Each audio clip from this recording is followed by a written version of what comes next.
What is going on, everyone? This is Eric coming at you from just outside of Hartford, Connecticut for Heartland Sports.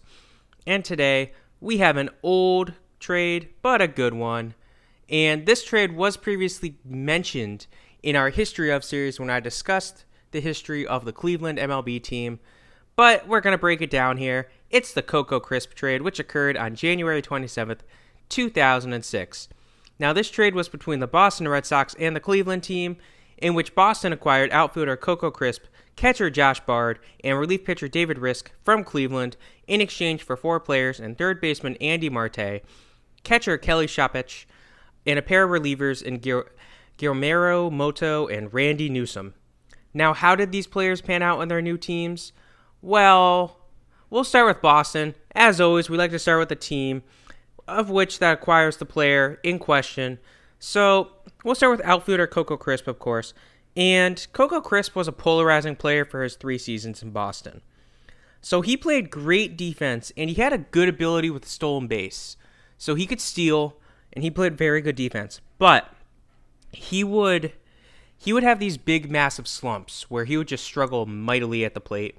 And he was a bit of a hothead, which, when you're in a major city like New York, Boston, Philly, LA, if you're a hothead, the media is going to get with you, and they're going to go at you, and that's what happened.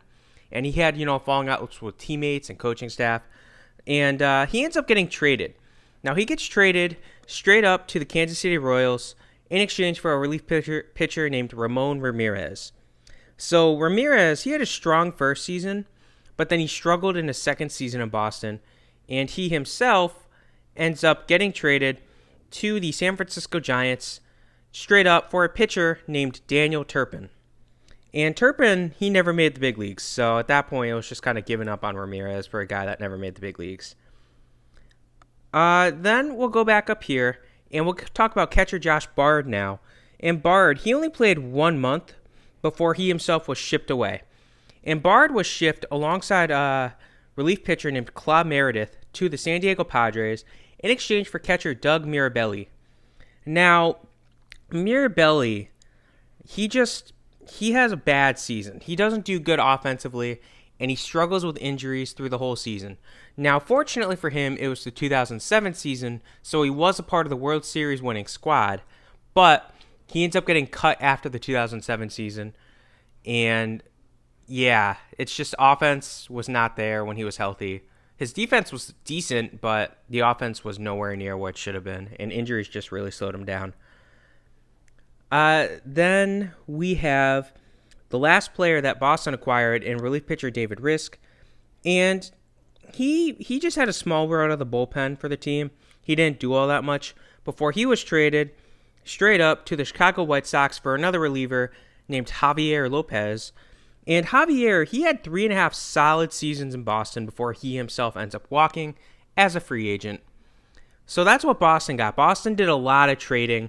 As you can see, they acquired 3 guys, and they just really traded them around. Coco Crisp himself, like I said, he was a bit of a polarizing player for Boston, but he was a decent pickup. He, again, was part of the World Series winning squad in 2007. He wasn't what Boston wanted him to be when they acquired him. They were hoping he would be, an all-time great player. Remember, this trade happens because Johnny Damon leaves the Red Sox and goes to the Yankees in the 2005-2006 offseason, I should say. So they were hoping that they could get Coco to replace him. It didn't pan out as well. But it's not like Johnny Damon did all that well in New York anyway. Now we get to Cleveland, and they acquired 4 players here. Now, how did they do? We'll start with Andy Marte here. Andy Marte, he bounces between minors and the majors for 5 seasons before he ends up leaving. So he wasn't a great player. Wasn't horrible, but wasn't great. Kelly Shopich, he spends 3 seasons as the backup catcher in Cleveland before getting traded. Now, you might be looking at the WAR and saying, wait, he has a 6.3 WAR. Why was he a backup?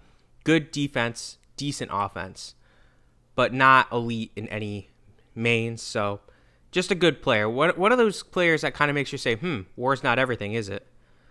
Now, Kelly Shopich ends up getting traded to the Tampa Bay Rays in exchange for a starting pitcher named Mitch Talbot. And Mitch Talbot, he spends 1.5 seasons in Cleveland before getting designated for the assignment, so he didn't do all that much for Cleveland. Now we get back to the original 4 players acquired, and we'll start with of the 2 relievers. We'll start with Guillermo Moto. And Moto, actually, he ends up struggling for half a season before getting designated for the assignment. And as good as he is, he just, he was really an NL pitcher. This was his only stint in the AL, and he had like a 15, 16-year career in the big leagues, and he only spent half a season in the AL, and he wasn't that good. It goes to show you. And then we also have the last guy they acquired in relief pitcher Randy Newsom. He never made it to the big leagues. So, just kind of a minor league guy. Now we get to the teams, the secondary trades. We'll start with Kansas City with outfielder Coco Crisp. And he had a solid season right off the bat for Kansas City, but then he ended up dealing with shoulder injuries that all but ended his season, and then he ends up walking after that.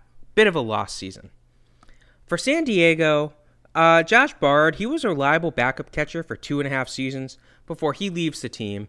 And then Claude Meredith, he had a strong rookie campaign and 2 other decent seasons before he himself was included in another trade, which we won't discuss here. So a decent haul for San Diego for a backup catcher that only spent 1 season in Boston.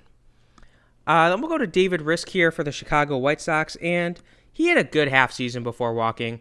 For San Francisco, Ramon Ramirez, he had 2 decent seasons before he himself was included in a trade, which we won't discuss here. And last but not least, we have the Tampa Bay Rays, who acquired catcher Kelly Shopich, who had a 2-year stint in Tampa before he himself also walked via free agency. So all in all, who wins this trade? Well, Boston does if you go by WAR with an 8.9 WAR, and that's mostly because, Javier Lopez had a solid couple of seasons, Ramon Ramirez was solid, and Coco Crisp was good, not as great as they'd hoped, but they got lucky because none of the players that Cleveland acquired really panned out. You might be saying, why did Mota, here you are, you're telling me, Mota only spent 1/2 season, in the AL. He came from Boston's AL. Yes, but they had acquired him in a trade prior. So, and it is Mota. I wrote Moto. It is Mota. I apologize for that. Other than that, though, for Cleveland, they got a 6.4 WAR out of their players. Most of that, if not all of that, came from Kelly Shopich. It's just, the rest of these guys didn't do that hot. They didn't pan out as they'd hoped. They really got 3 seasons of backup catching from Shopich, and that's pretty much it. Other than the main 2, San Diego really did well, getting a 6.0 WAR out of their 2 players that they acquired. San Francisco got a 1.5 out of Ramirez. Kansas City got a 1.4 out of Coco Crisp. Chicago gets a 0.6 out of David Risk. And Tampa Bay gets a 0.9 out of Kelly Shopich. So that is the Coco Crisp trade. This is a trade that I remember back in the day when it happened. Of course, I knew it's interesting, but I just remember thinking, oh my gosh, Coco Crisp is coming to Boston. And it almost made me start rooting for the Red Sox a little bit, but I'm like, no, I can't. But yeah, that's a Coco Crisp trade. Hope you guys enjoyed this video. Again, it's a classic one from 2006, early 2006 no less. Hope you guys enjoyed it. Have a great rest of your day. And again, it is Mota, not Moto.